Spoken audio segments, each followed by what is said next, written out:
आदरणीय सभापति जी, सदन में किसान आंदोलन की भरपूर चर्चा हुई है। ज्यादा से ज्यादा समय जो बातें बताई गई वो आंदोलन के संबंध में बताई गई। किस बात को लेकर के आंदोलन है उस पर सब मौन रहे। आंदोलन कैसा है, आंदोलन के साथ क्या हो रहा है, ये सारी बातें बहुत बताई गई, उसका भी महत्व है। लेकिन जो मूलभूत बात है, अच्छा होता कि उसकी विस्तार से चर्चा होती। वैसे हमारे माननीय कृषि मंत्री जी ने बहुत ही अच्छे ढंग से कुछ सवाल भी पूछे हैं।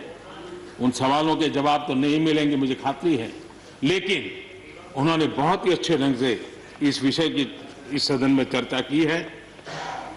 मैं आदरणीय देवेगौड़ा जी का बहुत आभारी हूं कि उन्होंने इस पूरी चर्चा को एक गांभीर्य दिया और उन्होंने सरकार के जो अच्छे प्रयास है उसकी सराहना भी की, क्योंकि वो किसानों के लिए समर्पित रहे हैं जीवन भर, और उन्होंने इस सरकार के प्रयासों की सराहना भी की और उन्होंने अच्छे सुझाव भी दिए।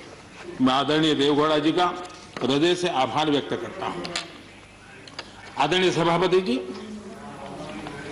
खेती की मूलभूत समस्या क्या है, उसकी जड़ें कहां है, मैं आज पूर्व प्रधानमंत्री चौधरी चरण सिंह जी ने जो विस्तार से वो बताया था उसी का जिक्र करना चाहता हूं।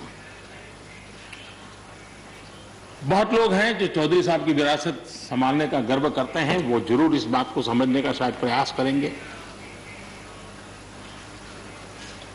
वो अक्सर 1970-71 जो एग्रीकल्चर सेंसस हुआ था उसका जिक्र उनकी भाषण में हमेशा आता था और उल्लेख करते थे। चौधरी चरण सिंह जी ने क्या कहा था, उनका कोट है, किसानों का सेंसस लिया गया तो 33% किसान ऐसे हैं जिनके पास जमीन 2 बीघे से कम है, 2 बीघे नहीं है, 2 बीघे तक है, 2 बीघे से कम।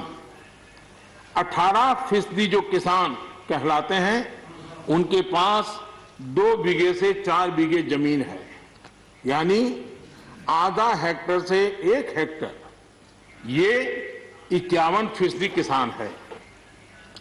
ये चाहे कितनी मेहनत करे अपनी छोटी सी जमीन पर इनकी गुजर ईमानदारी से उसमें हो नहीं सकती। ये चौधरी चरण सिंह जी का कोट है। छोटे किसानों की दयनीय स्थिति चौधरी चरण सिंह जी के लिए बहुत ही हमेशा पीड़ा देती थी, वह हमेशा उसकी चिंता करते थे।